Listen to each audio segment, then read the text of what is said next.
Hey folks, it's Dave with CigarNoise TV, and today we're excited to announce our top 10 cigars of 2017. And we've got Dom, Rich, Ted, and Sean from The Weekly Show to help us out with the announcements. If you want to know how each of these came to be selected as a top 10 cigar of 2017, just stay tuned to the very end of the show, and we'll explain all the criteria for you. And somewhere inside this video is a contest for free swag. What follows is our top 10 cigars of 2017 in no particular order.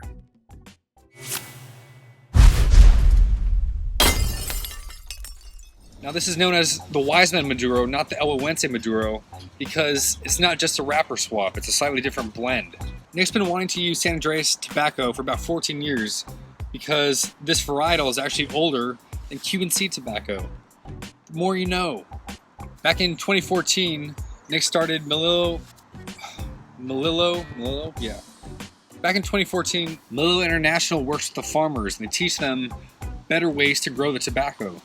Because of this, the standard is raised and we get better tobacco to blend our cigars with. Not our cigar, I don't blend cigars. He gets, and other people get better tobacco, yeah. Better farming methods, better tobacco, Papa John's.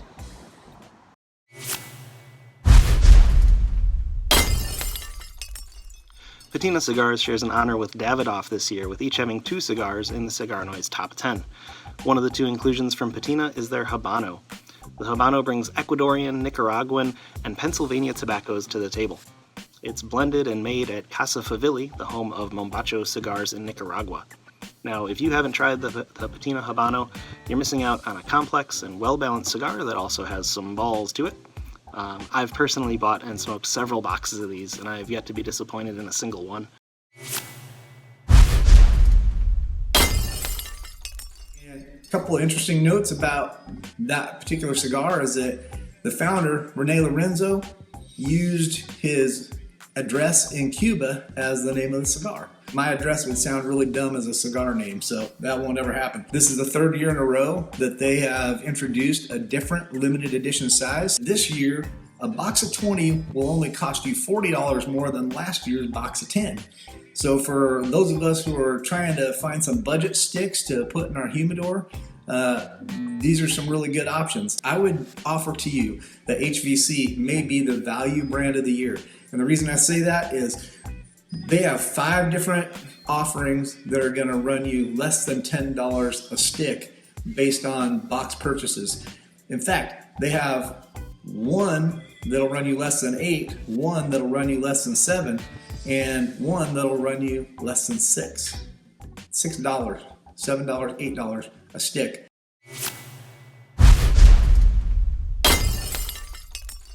It's classic My Father Cigars, double binder inside, filler leaves, all from their fields in Nicaragua. Marketed as, the strength of Le Bijou, but has tasting notes from like the original My Father Cigars. Another great, awesome cigar.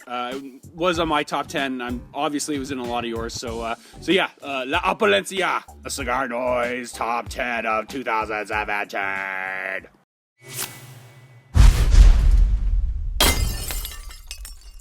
The second patina to make the list, the Patina Connecticut and Habano, were the very first things that Mombacho created that were not Nicaraguan puros. And each size has unique attributes. For example, the Robusto is rowdy and spicy, while the Connecticut Churchill has a tamer, more signature Connecticut experience. So that's 4 sizes, 4 different experiences, and yeah, I mean, that's kind of cheating. But that's just how Mo gets shit done after being a cigar reviewer, cigar podcaster, and now brand owner.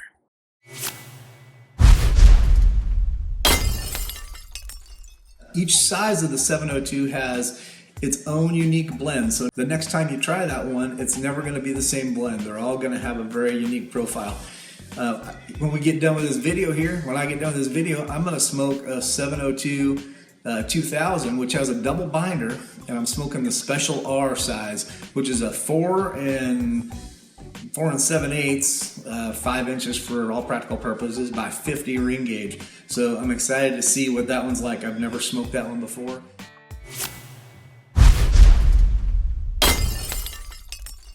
So the name Heartbreaker comes from, I guess, someone broke Victor's heart, or maybe he broke someone else's heart. That's a better story. That's a twist. It's an Oliver twist. I guess some people, when they go through a heartbreak, they write music. Some people do art. Not Victor, he blends cigars. Not to downplay Led Zeppelin or Pat Benatar, but this rocks. Now, Victor's a big fan of birds. I'm a big fan of chickens, so I've got to say, I like what he's doing. Love the cigar.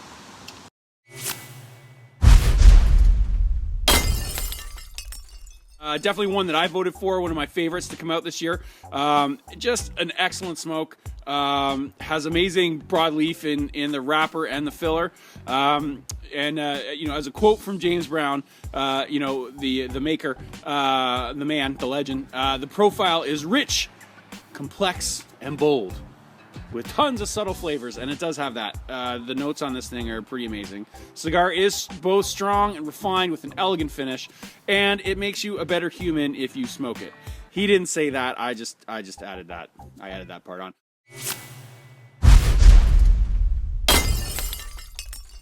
Davidoff says that Winston Churchill found inspiration and creativity in the darkest hours of the night, thus the late hour.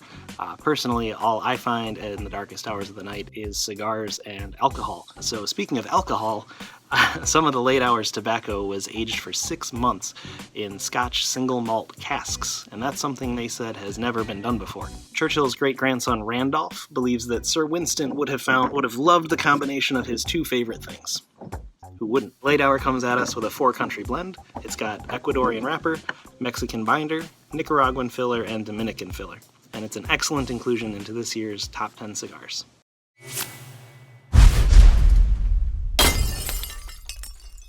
And while the rest of the list was in no particular order, the #1 Cigar of the Year distinction goes to Carson Serino's Wayfarer. And not only did it receive the most votes by the community, but it's also my personal favorite. This cigar drew its inspiration from Carson's backpacking trip in Iceland. While smoking all the local shops out of Cubans, Carson began to appreciate the power of a flavorful medium-bodied cigar. Wayfarer absolutely dominates the $8 cigar range with complex transitions that you can expect every single time. So if you haven't yet, definitely pick up a Wayfarer and let us know what you think.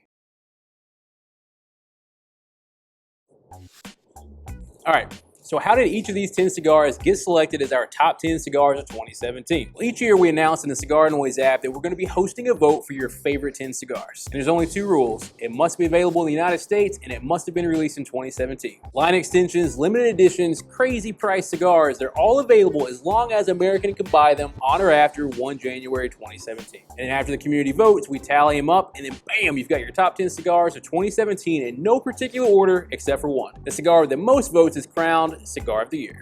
And if you want to vote for the top 10 of 2018, be sure and download the CigarNoise app and join the fastest growing cigar community on the planet. If you want to share your favorite cigars of 2017, we're going to select 2 winners, one from Facebook and one from YouTube, and announce it on February 1st. What do you get? I honestly don't know, but it will include a CigarNoise coin from 2017. There's only 100 of them made.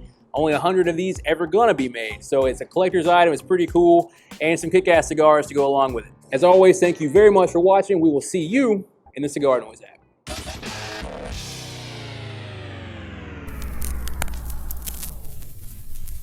We 3 kings of Orient are bearing gifts by Foundation Cigars. The Wise Man Maduro, number 3. Feliz la Opulencia. Feliz la Opulencia. It is your number cigar on the CigarNoise Top 10 for 2017. It wants to wish you a merry smoke miss. It wants to wish you a merry smoke miss. It wants to wish you a merry smoke miss from the bottom of its heart. Before I leave, I want to express one concern I have over top 10 lists. And this is the end of the year. Everybody's got top 10 everything. Top 10 selling shoes, top 10 cars, top 10 cigars, whatever it might be. And I always ask myself, why do we limit it to 10? Maybe there was more than 10 cigars that deserve to be on the best of list. I don't know. Maybe there's more than 10 hiking boots that deserve to be on the top 10 list. So if this and this is the only reason we limit it to 10, then I suggest maybe we get a friend in the room so we have more fingers to count, or take off our shoes and socks. If that's the only way you can count above 10, then let's get it done. I'm going to say 2018, let's have a top 15 list. Give some other folks a chance to make that esteemed list of best cigars. I'm Ted, CigarNoise. Go smoke a great cigar this year. Maybe try one of the 10 that made our list. We'll see you next time.